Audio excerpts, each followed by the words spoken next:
जय हिंद।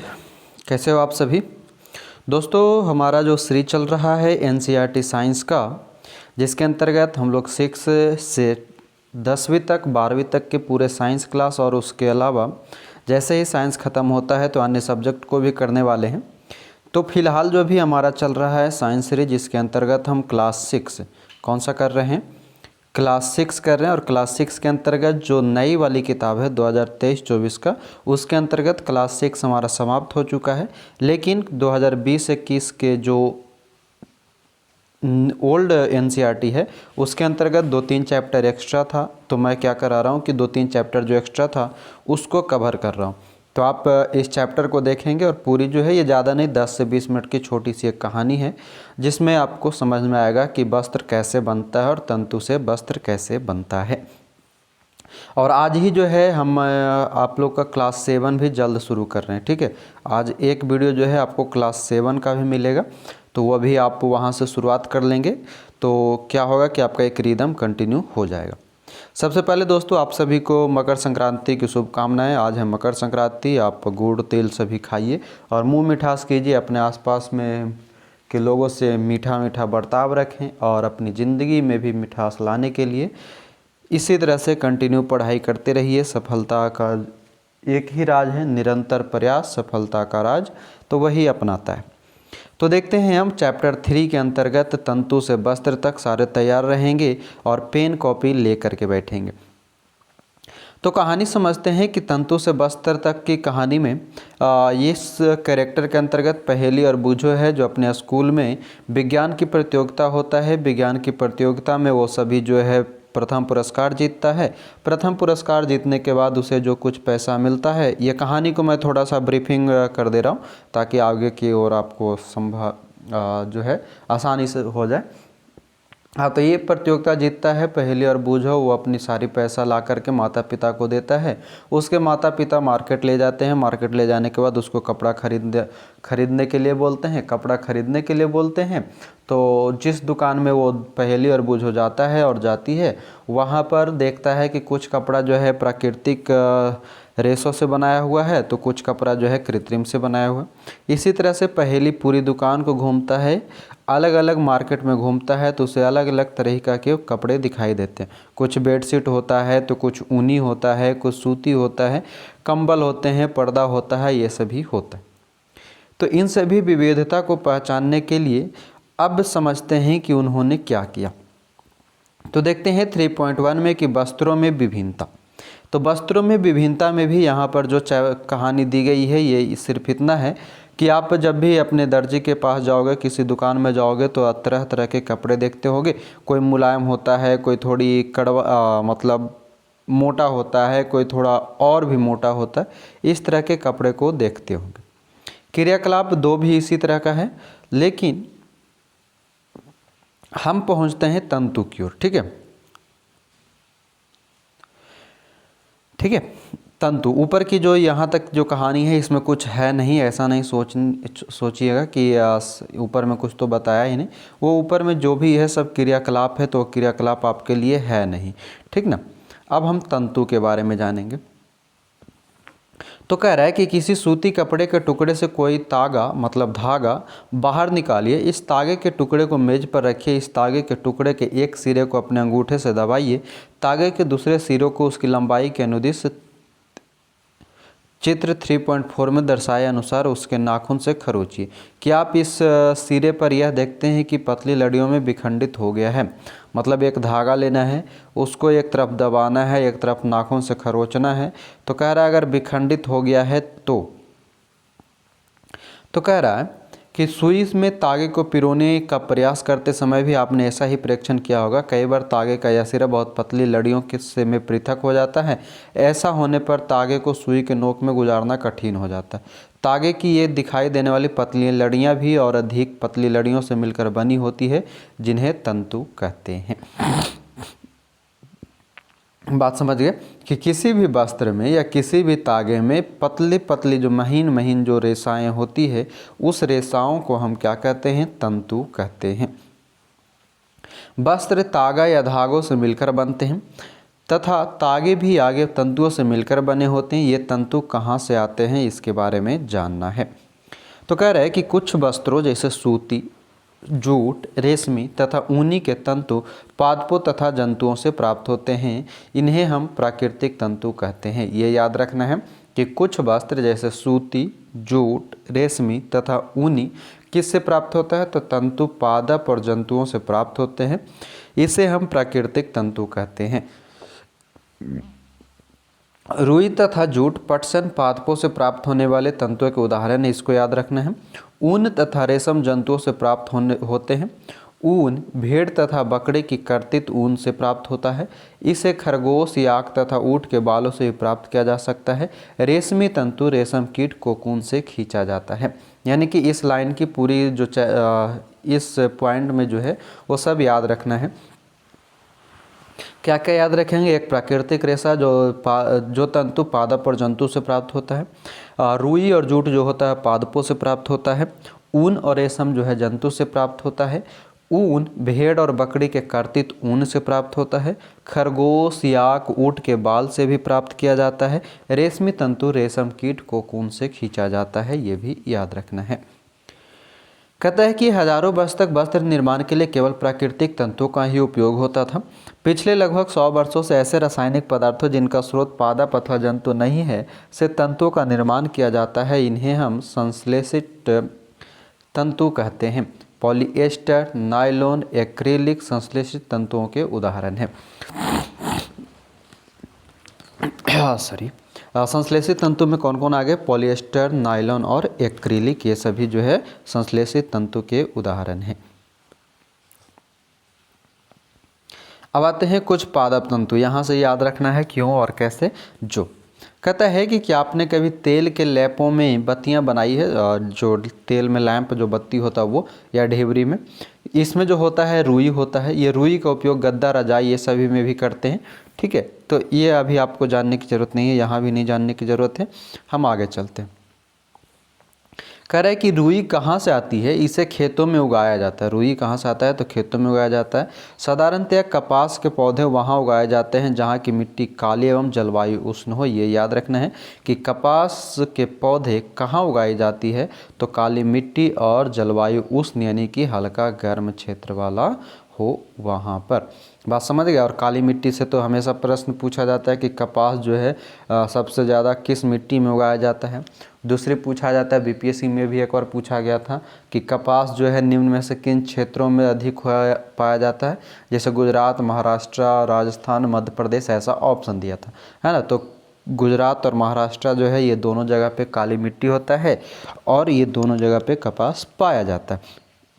तो बात समझ गए कि कपास जो है पौधों में उगाए जाते हैं और वो कहाँ उगाए जाते हैं, तो काली मिट्टी और उष्ण जलवायु, गर्म जलवायु में उगाए जाते हैं।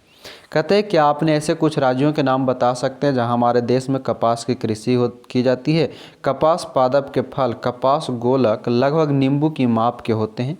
पूर्ण परिपक्व होने पर बीज टूटकर खुल जाते हैं तथा तब अब कपास तंतुओं के ढके बिनौले मतलब कपास बीज को देखा जा सकता है। बिनौल क्या होता है, तो कपास का बीज को बिनौल कहा जाता है। क्या आपने ऐसा कपास खेत देखा जो कपास चुने जाने के लिए तैयार हो चुका है। इस समय खेत कपास के परिफुल्लो रोबों में इतना श्वेत हो जाता है जैसे हिम ने ढक लिया हो। मतलब वो खेत में जो कपास उगता है उसके बाद इस तरह से। ओवरऑल यहाँ पर जो याद रखना है आपको वो सिर्फ यही याद रखना है कि कपास जो है पौधों से उगाए जाते हैं, काली मिट्टी और उष्ण जलवायु में पाया जाता है। राज्य का नाम बताने के लिए हमने आपको बता ही दिया। ठीक है, हल्का फुल्का, और ये आंध्र प्रदेश में भी होता है। कहता है कि साधारणतः इन कपास वालों से कपास को हस्त चयन द्वारा, ध्यान देना है, हस्त चयन द्वारा प्राप्त किया जाता है। इसके बाद कपास से बीजों को कंकतन द्वारा, किसके द्वारा, कंकतन द्वारा पृथक किया जाता है। इस प्रक्रिया को कपास ओटना कहते हैं। तो यहाँ से प्रक्रिया याद रखना है कि कपास ओटने के लिए हम कौन कौन सी प्रक्रिया करेंगे, तो पहले तो कि हस्त चयन, फिर कंकतन, तब जाके कपास ओटना होता है। क्या करेंगे, कपास के बौलों को से कपास का हस्त चयन करेंगे, उसके बाद कपास से बीज को कंकतन द्वारा अलग करेंगे और उसके बाद ये प्रक्रिया क्या कहलाती है, कपास ओटना कहलाता है। पारंपरिक ढंग से कपास हाथों से ओटी जाती थी, आजकल कपास ओटने के लिए मशीनों का भी उपयोग किया जाता है।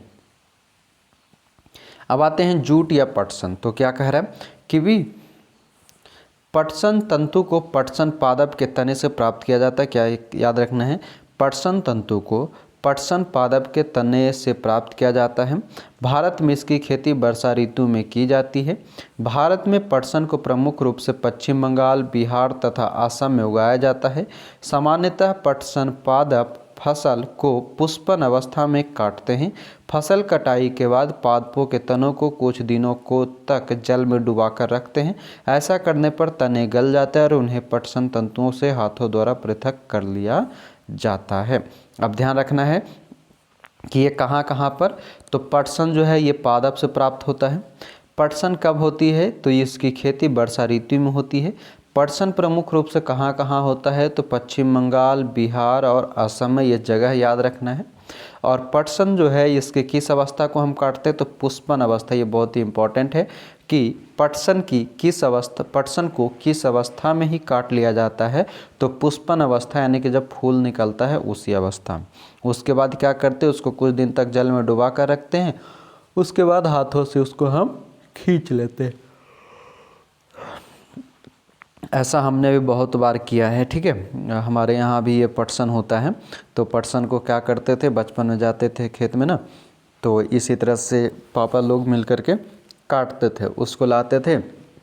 गांव में जो छोटी छोटी नहरें होती है उसमें उसको मिट्टी से गाड़ देते थे, चारों तरफ रस्सी और वो जाली लगा देते थे, ताकि कोई उखड़ भी जाए मिट्टी से तो बहकर आगे न जाए, है ना।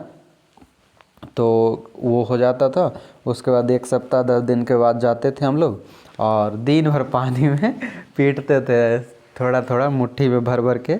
उसको पीटने से ना होता क्या था कि वो उसमें डंडी जो होता था, उजला उजला डंडी निकलता है, वो डंडी को अलग रखते थे और उसमें जो रेशा निकलता था उसको पापा लोग क्या करते थे, एक क्या बोलते हैं, एक चक्री टाइप का होता था, 3 चक्का पंखा का जैसा होता था, उसमें उसको लपेट लपेट के रस्सी बनाते थे। और जो डंडी होता था उस डंडी को जलावन के रूप में प्रयोग करते थे, या फिर किसी का घर छप्पड़ का हो तो छप्पड़ पे डालता था, मतलब मिट्टी का घर। और ज़्यादातर हम लोग बचपन में ना क्या बोलते हैं कि दिवाली में पटाखा जो होता है ना, मुर्गा छाप वाला, वो वाला हम लोग उसी में फंसा करके दूर से मोमबत्ती से जला के फोड़ते थे, समझ गए। तो ये जो डंडा है ना, इसी से रेशा निकलता है, ये वाली जो है उससे। हाँ, तो हम समझ गए कि जो पटसन है वो असम, पश्चिम बंगाल और बिहार में और वर्षा ऋतु में पटसन होता है और उसके पुष्प अवस्था में ही हम काट लेते हैं। कहता है वस्त्र बनाने से पहले इन सभी तंतुओं को तागों में परिवर्तित कर लिया जाता है। ऐसा कैसे किया जाता है, इसके लिए जानना है। अब कह रहा है कि सूती तागे की कटाई। क्या है, सूती तागे की कटाई। तो आप स्वयं सूती तागा बनाने का प्रयास कर सकते हैं। तो प्रयास करने के लिए ये आपको यहाँ पर जो दिया है उसको काम नहीं है आपका। अब कह रहा है कि रेशों से तागा बनाने की प्रक्रिया को कताई कहते हैं। क्या कह रहा है कि रेशों से तागा बनाने की प्रक्रिया को कताई कहते हैं। इस प्रक्रिया में रुई के एक पुंज से रेशे को खींचकर ऐंठते हैं। ऐसा करने से रेशे आसपास आ जाते हैं और तागा बन जाता है। आपको सिर्फ इतना याद रखना है कि रेशों से तागा बनाने की प्रक्रिया को कताई कहते हैं। फिर कह रहा है कि कताई के लिए एक सरल युक्ति हस्त तकुआ का उपयोग किया जाता है। तो यहाँ पर ये याद रखना है कि हस्त तकुआ का उपयोग कहाँ किया जाता है। तो कताई के लिए हस्त तकुआ का प्रयोग कहाँ करते हैं, तो कताई के लिए, जिसे तकली कहते हैं। मुख्य रूप से क्या है, तकली कहते हैं। चित्र 3.10 में दिया है ये वाला।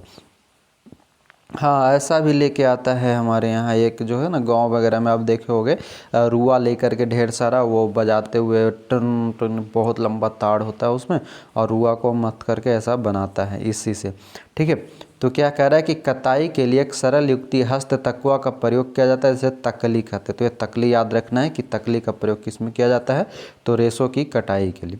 हाथ से प्रचलित कताई में उपयोग होने वाली एक अन्य युक्ति चरखा भी है, जो अपना बापू गांधी जी का है। कह रहा है कि चरखे के उपयोग को महात्मा देखो आ भी गया, राष्ट्रपिता महात्मा गांधी ने स्वतंत्रता आंदोलन के एक पक्ष में के रूप में लोकप्रियता प्रदान की थी। उन्होंने लोगों को हाथ कते तागों से बुने वस्त्रों, खादी को पहनने तथा ब्रिटेन की मिलों से बने आयातित कपड़ों का बहिष्कार करने के लिए प्रोत्साहित किया था। खादी के प्रचलन को बढ़ावा देने के लिए भारत सरकार ने 1956 में एक संगठन का निर्माण किया गया जिसे खादी एवं ग्रामोद्योग आयोग कहते हैं। तो ये याद रखना है कि खादी एवं ग्रामोद्योग आयोग का गठन कब हुआ? 1956 में। खादी एवं ग्रामोद्योग आयोग का गठन कब हुआ? तो 1956 में हुआ था। और किस लिए? तो कटाई वगैरह करने के लिए हुआ था। बात समझ गए? कह रहा है कि बृहद पैमाने पर तागों की कताई या कार्य कताई मशीनों की सहायता से किया जाता है। कताई के पश्चात तागों का उपयोग वस्त्र बनाने में किया जाता है। तो ओवरऑल हम सूती तागे की कटाई के अंतर्गत क्या क्या जाने वह फिर से जान लेते हैं। तो पहला वो कि रेशों से तागा बनाने की प्रक्रिया को कताई कहते हैं। दूसरा कि कताई के लिए एक सरल युक्ति हस्त तकुआ का प्रयोग किया जाता है जिसे टकली कहते हैं। टकली नहीं, तकली, तकली, ठीक है। टकली तो वो जो लड़की लोग गंजी हो जाएगी उससे बोलेंगे ना।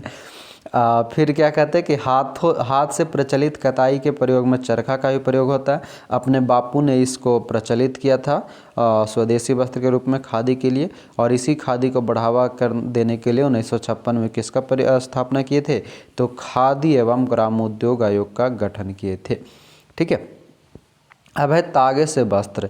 तो कह रहा है तागे से वस्त्र बनाने की कई विधियां, इनमें दो प्रमुख विधि है, बुनाई और बंधाई। तागा से वस्त्र कैसे बनाएंगे? बुनाई और बंधाई से। तो इसमें देखते हैं हम सबसे पहले बुनाई। बुनाई प्रक्रिया क्या कह रहा है कि क्रियाकलाप 2 में आपने यह ध्यान दिया होगा कि वस्त्र तागों के 2 सेटों जिन्हें एक साथ व्यवस्थित किया जाता है से मिलकर बनते हैं। तागों के 2 सेटों को आपस में व्यवस्थित करके वस्त्र बनाने की प्रक्रिया बुनाई यानी कि वीविंग कहते हैं। ठीक है। ये वीविंग करने का मतलब बुनाई है, यानी कि 2 सेट ऐसे ऐसे करके जो आप बना रहे थे, इस तरह से ये क्या है? बुनाई का प्रयोग होता है। अब नीचे में ये क्रियाकलाप दिया गया है जो आपके लिए जानना ज़रूरी नहीं है। ठीक है। ये देख सकते हैं, ये बुवाई हो रहा है ना, ये वाला देखे हैं ऐसा घर पे ना गर्मी के समय में पंखा बुनने में ताड़ का पत्ता लेकर के एक इसके ऊपर फिर एक उसके ऊपर फिर ऐसे इस तरह से इसकी बुवाई होता था। हम लोग घर में जो है गांव में ताड़ का पंखा बनाते थे, ताड़ का चटाई बनाते थे, इस तरह से इसका है ना। तो वही है और कुछ नहीं है। अब देखिए कह रहा है कि तागे वास्तव में कागज़ की पुटियों की तुलना में बहुत पतले होते हैं। वस्त्रों की बुनाई करघों पर भी की जाती है। करघे या तो हस्त प्रचलित होते या विद्युत प्रचालित होते। मतलब ये जो सेट यहाँ पर ये देख रहे हैं, ये वाली जो बनाई जा रही है, ये जो मौसी हैं, इन मौसी के द्वारा जो ये सेट बनाया जा रहा है, या तो ये कपड़ा की कताई कैसे हो सकता है? तो या तो करघों से होगा, और वो करघा कैसा होगा? हाथ से चलाने वाला या विद्युत से चलाने वाला, जिसे हम हथकरघा कहते हैं। अब कह रहा है एक विशेष प्रकार की बुनाई। कह रहा है क्या कभी आपने यह ध्यान से देखा कि स्वेटर किस प्रकार बुने जाते हैं? इनकी बुनाई यानी कि नीटिंग, बुनाई का मतलब होता है नीटिंग। इनकी बुनाई में किसी एकल तागे का उपयोग वस्त्र के एक टुकड़े को बनाने में किया जाता है। क्या आपने कभी किसी फटे हुए मोजे के किसी तागे को खींचकर देखा है? जब आप ऐसा करते तब आप क्या देखते कि एकल धागा लगातार खींचता चला जाता तथा वस्त्र उधड़ता जाता है। मोजे और बहुत सी अन्य पहनने की वस्तु ऐसी बुनाई द्वारा बने वस्तुओं से बनाई जाती है। इस प्रकार की बुनाई हाथों से तथा मशीनों द्वारा भी की जाती है। मतलब ये सीधा सीधा ये कहने जा रहा है कि आपकी जो बचपन में दादी नानी जो स्वेटर बुनती थी, वो एक ही बड़े से ऊनी गोला से बनाया जाता था। एक धागा टूटा और एक धागा खींचे, मतलब कि पूरी की पूरी स्वेटर जो है जादू से गायब हो जाता था। बात समझ गए? तो वही प्रक्रिया यहाँ बताने का प्रयास कर रहा है और कुछ नहीं।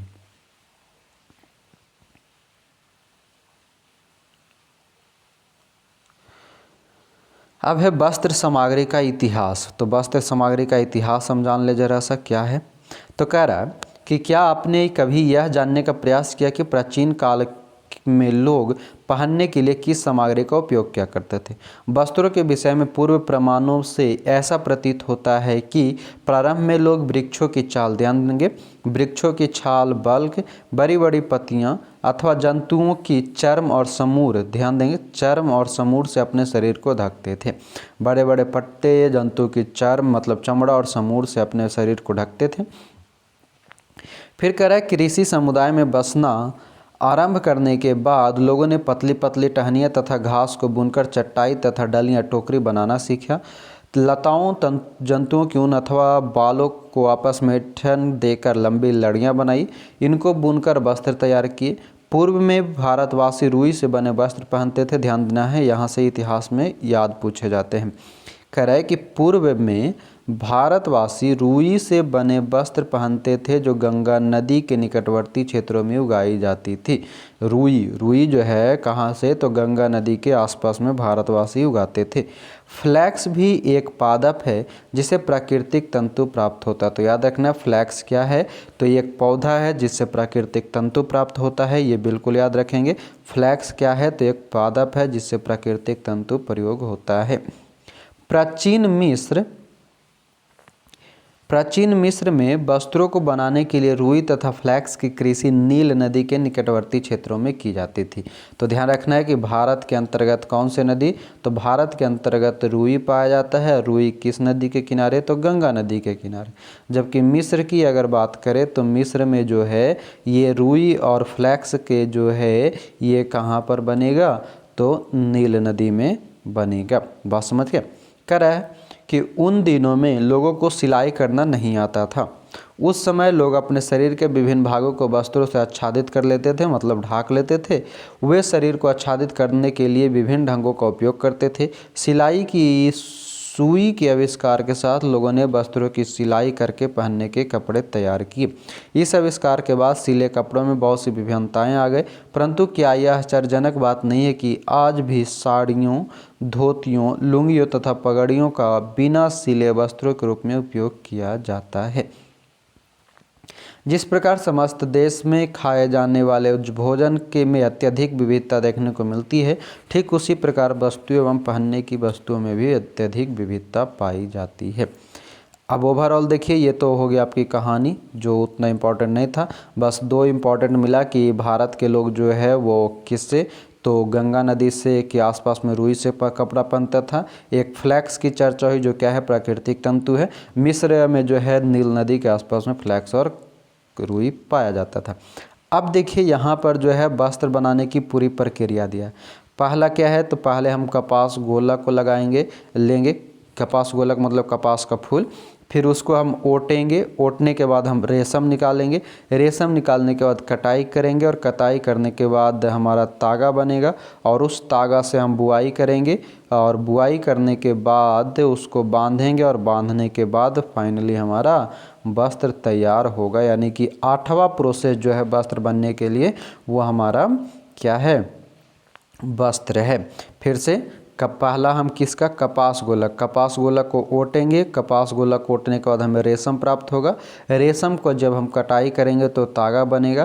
तागा से हम क्या करेंगे, तागा की बुनाई करके हम वस्त्र बना सकते हैं या तागा की बंधाई करके वस्त्र बना सकते हैं। क्या क्या याद रखना है, कपास गोलक को ओटना है, ओटने के बाद रेशम बनाना है, रेशम की कटाई करके तागा बनाएंगे, तागा से हम बुनाई या बंधाई करके वस्त्र बनाएंगे। आइए अब देखते हैं कुछ प्रमुख शब्द में है रुई के बारे में हमने जाना कि प्राकृतिक रेशा। वस्त्र के बारे में जो कि संश्लेषित और कृत्रिम दोनों, मतलब प्राकृतिक और संश्लेषित दोनों हो सकता है। तंतु वो है जो पतले पतले धागों का समूह है। कताई वो है जिसमें हम रुई या कपास को काटते हैं। बुनाई है जिसमें हम बुनते, और तागा वो है जो हमें रेशों से प्राप्त होता है। अब आते हैं पूरी कहानी का सारांश। तो सारांश ये है कि वस्त्र सामग्री अथवा वस्त्रों में विभिन्नता होती है, जैसे सूती, रेशमी, ऊनी और पॉलिस्टर। वस्त्र तागों से बनते हैं जिन्हें तंतुओं से बनाया जाता है। तंतु या तो प्राकृतिक होते हैं अथवा संश्लिष्ट। रेशम, ऊन और जूट एक प्राकृतिक तंतु है, जबकि नायलॉन और पॉलिएस्टर कुछ संश्लेषित तंतुओं के उदाहरण हैं। रुई और जूट जैसे तंतु पादपों से प्राप्त किए जाते हैं। तंतुओं से तागा बनाने की प्रक्रिया को कताई कहते हैं। तंतुओं की बुनाई दो प्रकार से की जाती है जिन्हें वस्त्र बनता है। तंतुओं की बुनाई दो प्रकार से की जाती है जिससे वस्त्र बनता है। तो ये पूरी कहानी था आपका, जो कि हम तंतु से वस्त्र तक पहुँचे, और ये कहानी अब आपको याद रखना है। बात समझ गए? बाकी यहाँ पर तो कुछ है नहीं नीचे में।